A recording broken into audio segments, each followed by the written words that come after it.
Hello friends, welcome back to our channel. കുറച്ചധികം ദിവസത്തെ പ്രയത്നത്തിനൊടുവിലാണ് നമുക്ക് ഇതിനെപ്പറ്റിയുള്ള ചരിത്രപരമായിട്ടുള്ള കാര്യങ്ങൾ മനസ്സിലാക്കാൻ പറ്റിയത്. ഭൂമിയുടെ പല ഭാഗങ്ങളിൽ നിന്നും യാദർച്ഛികമായും അല്ലാതെയും ധാരാളം നിധികൾ കണ്ടെത്തിയിട്ടുണ്ട്. അതുപോലെ തന്നെ മൺമറഞ്ഞു പോയ നമ്മുടെ സംസ്കാരത്തിന്റെയും രാജവാഴ്ചയുടെയും ഓരോ അടയാളപ്പെടുത്തൽ കൂടെയാണ് ഈ നിധിശേഖരം. ഇതുവരെയും നിങ്ങൾ കേട്ടിട്ടില്ലാത്തതും എന്നാൽ ഒരു നൂറ്റാണ്ടിന് മുൻപ് ചിലരുടെയൊക്കെ ഉറക്കം കെടുത്തിരുന്നതുമായ ഒരു നിധിശേഖരത്തിന്റെ ഭാഗമായി ഇപ്പോഴും അവശേഷിക്കുന്ന ഒരു മൺ തുരങ്കത്തിലേക്കാണ് നമ്മളിന്ന് പോകുന്നത്.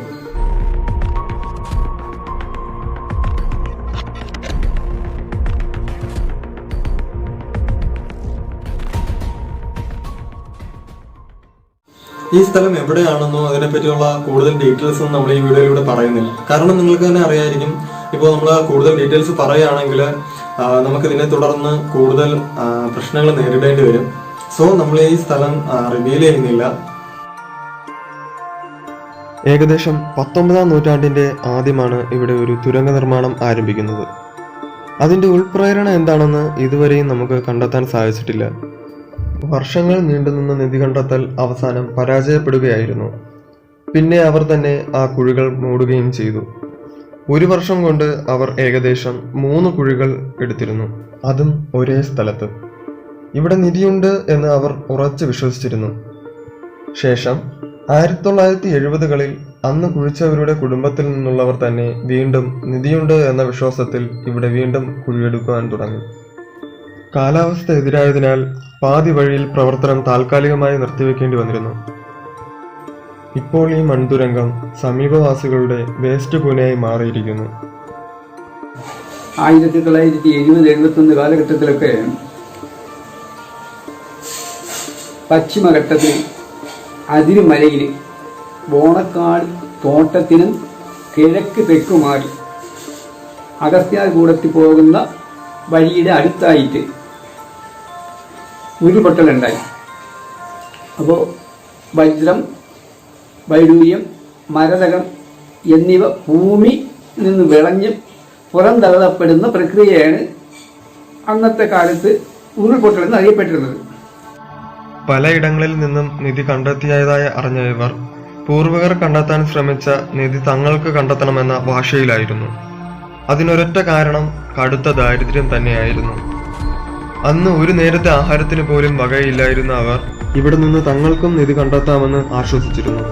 എന്നാൽ വീണ്ടും ചരിത്രം ആവർത്തിക്കുകയും മണ്ണിടിച്ചിലിനെ തുടർന്ന് ഈ ഒരു ശ്രമം അവർക്ക് ഉപേക്ഷിക്കേണ്ടി വരികയും ചെയ്തു. വൈദ്യുതി പോലും ഇല്ലായിരുന്ന ആ കാലത്ത് മെഴുകുതിരി വെട്ടത്തിന്റെ സഹായത്താലാണ് അന്ന് അവർ ഇത്രയും അഗാധമായ തുരങ്കം നിർമ്മിച്ചത് എന്ന് ഓർക്കുമ്പോൾ ആശ്ചര്യം തോന്നുന്നു.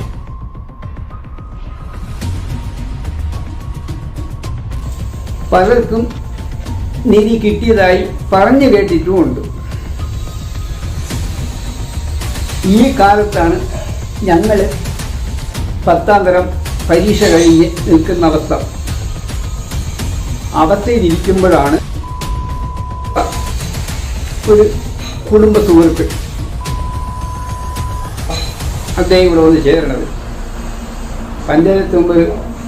മുൻ പഞ്ചായത്ത് മെമ്പർ ഉറ്റമിത്രവുമായിരുന്നു.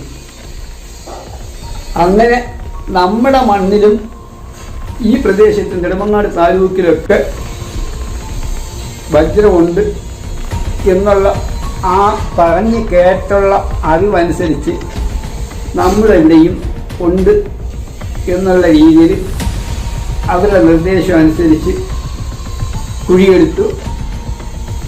8 അടിയോളം തുരങ്കമായിട്ടെടുത്ത് 10-20 അടി താഴ്ചയിൽ ഒന്നിലധികം കുഴിയെടുത്തിട്ടും ഒന്നും രക്ഷയില്ലാതെ 4-4.5 മാസം കൊണ്ട് തളർന്ന് മതിയാക്കി.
ഒരാൾക്ക് സിമ്പിളായിട്ട് നടന്നു പോകാൻ പറ്റുന്ന ഒരു രീതിയിലാണ് ഇവിടെ കുഴിച്ചിട്ടുള്ളത്.